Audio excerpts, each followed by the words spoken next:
First of all, the next thing I get to do is something that is really an honor. I get to introduce someone that's a very special individual, and I've gotten to know that over the last 2 days. Most of you know Dominique Plewes as the founder and current chair of the SOF Support Foundation. Under her leadership, the foundation has developed a targeted mental health program that our service members, it's one that they actually use. And that part, actually use, is important. With a reputation for stepping up when others can or will not, SOF Support Foundation has developed a necessary element for helping veterans. And that element is trust. And under her leadership, they have truly changed the lives of hundreds of warriors through their various programs. Now, I know most of you here tonight already know about the success that is SOF Support Foundation. But let me tell you a few things about its founder, Dominique, you might not know. After years of hearing the things these warriors experienced overseas and being an eyes-on kind of person herself, she decided to travel to the world's hot zones to see and understand for herself. She undertook these trips as a private citizen, not on behalf of the foundation or the U.S. government. That last part is probably why she was so successful with it. Okay, I guess that was one more little. But in doing so, her travels took her to places like Raqqa, Syria, that would be the capital of the ISIS Caliphate, to Al-Hol, where over 60,000 ISIS prisoners were held, and to the Zaatari refugee camp in Jordan, which now houses 82,000 refugees. With the Syrian Defense Forces, she traveled throughout Syria as they worked alongside our special ops folks to expel ISIS. In Iraq, she met with many of the young Yazidi women who had eluded or escaped from ISIS. Down in Africa, she studied one of the world's most effective post-conflict reconciliation programs and spent time with Rwanda's senior leadership. Then, in 2022, within days of Russia's invasion, she went to Ukraine to engage in the process of addressing the humanitarian crisis. Most recently, she traveled the dangerous northern triangle of Central America to gain a ground-level insight into mass migration and gauge the effectiveness of U.S. initiatives in the region. Dominique has worked on numerous issues, including transnational crime, organ and human trafficking, freedom of religion, civil military operations, and an issue she is most passionate about, the building of effective local governance in third world countries.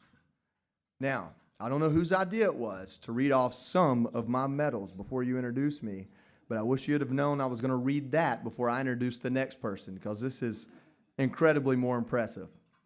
Ladies and gentlemen, it is my pleasure to introduce the incomparable Miss Dominique Plewes.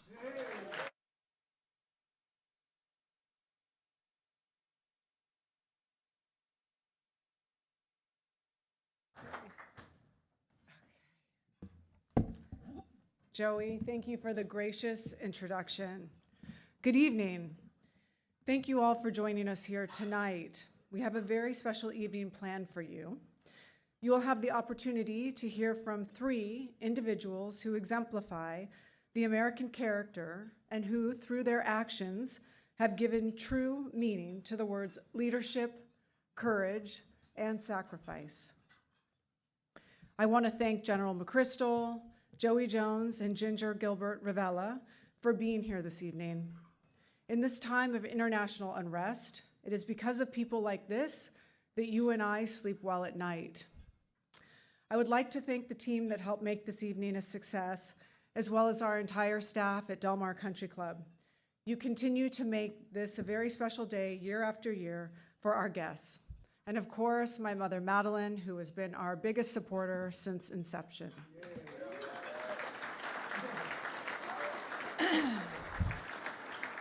Most importantly, a heartfelt thank you to all the members of the Special Operation community and their families. You have carried an unimaginable burden for over 2 decades.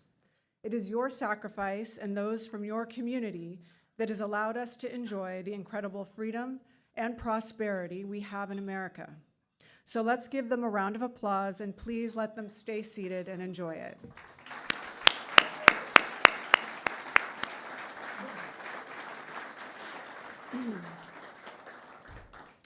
Each year, as this event approaches, I sit down to write some remarks, and I'm always hopeful that I will have some good news to report. But as they say, the enemy gets a vote. On October 7th of last year, many of us sat in this room having just learned that Hamas had launched a brutal terrorist attack on Israel.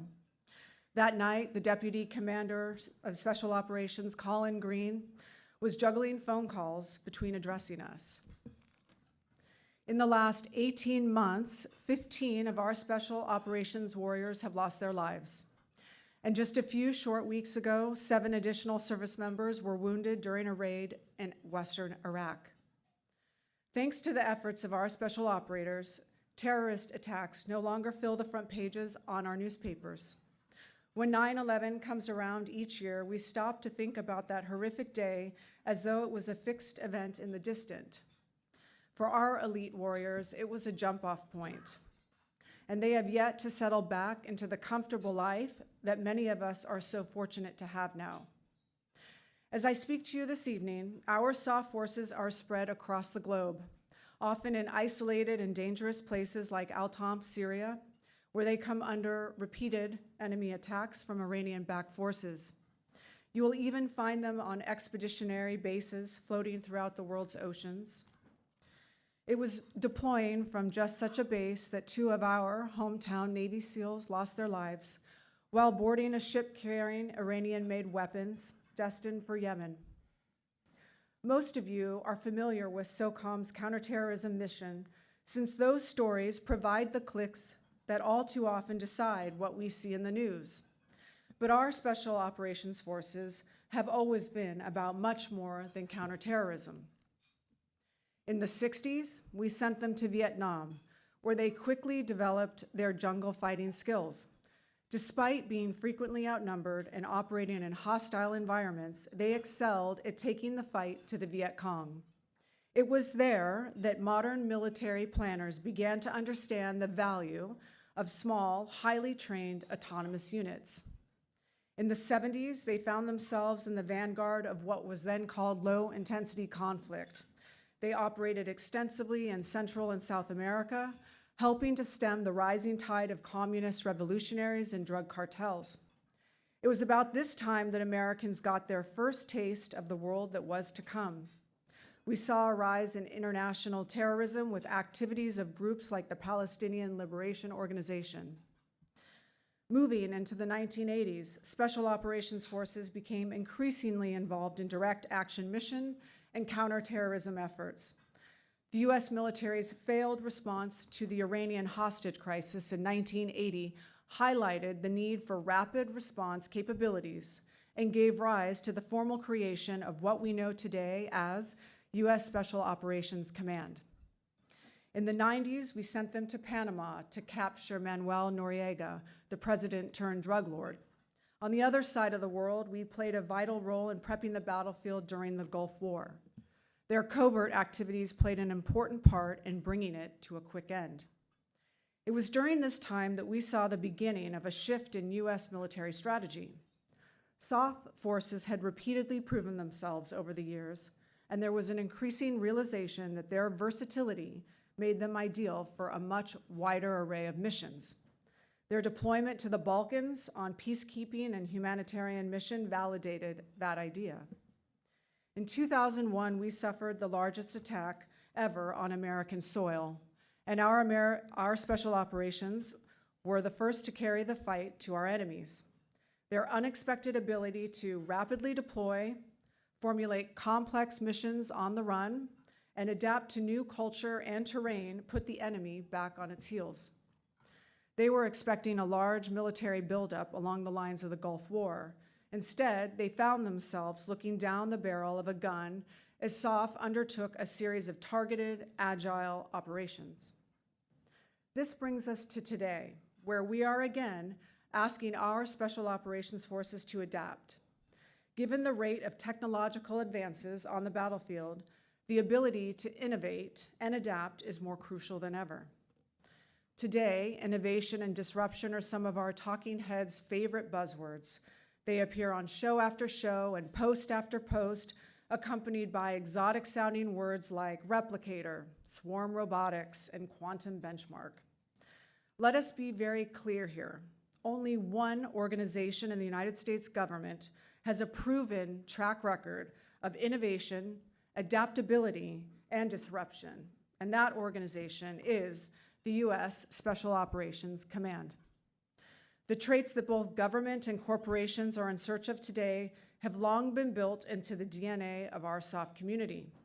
Their history, their recruiting, their doctrine, and their training have uniquely prepared them to face the challenges of today's rapidly evolving technological world.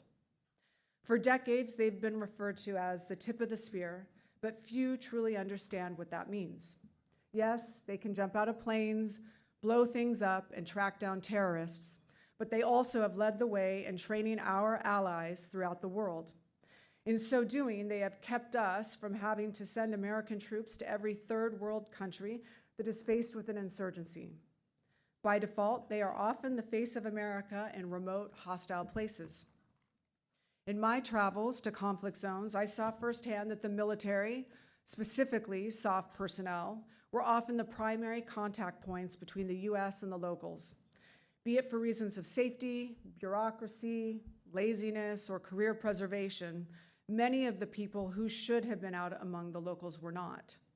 Our SOF forces have oftentimes played a crucial role in building relationships with local tribes, military leaders, and in some cases, municipalities. Most of us in this room became acquainted with our Special Operations Forces after 9/11, and our understanding of what they do has been largely formed on the events that followed it. As we move forward into the new realms of warfare, as was dramatically demonstrated by the recent episode of exploding pagers, we are once again calling upon SOF to adapt. In the months ahead, you will hear a lot about supply chain warfare, porcupine defenses, terraforming the valley of death, the great power competition, and swarming technologies. While these terms may be new to some of you, rest assured they are well known to the Special Operations community. All of which brings me back to why we are here tonight. Our SOF forces are more critical than ever. The uncertainties of today's world continue to take their toll on our elite forces.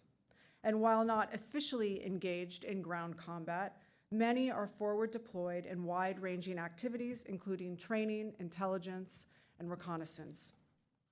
They are assisting in the hunt to recover the American hostages held by Hamas. They are protecting vulnerable embassies, and they are actively preparing to evacuate Americans from countries like Lebanon. This evening, we are asking you to support us so we can continue to assist the brave men, women, and families of the Special Operations community. Many of you in the audience have been answering that call for nearly 2 decades, and we are deeply grateful for your efforts.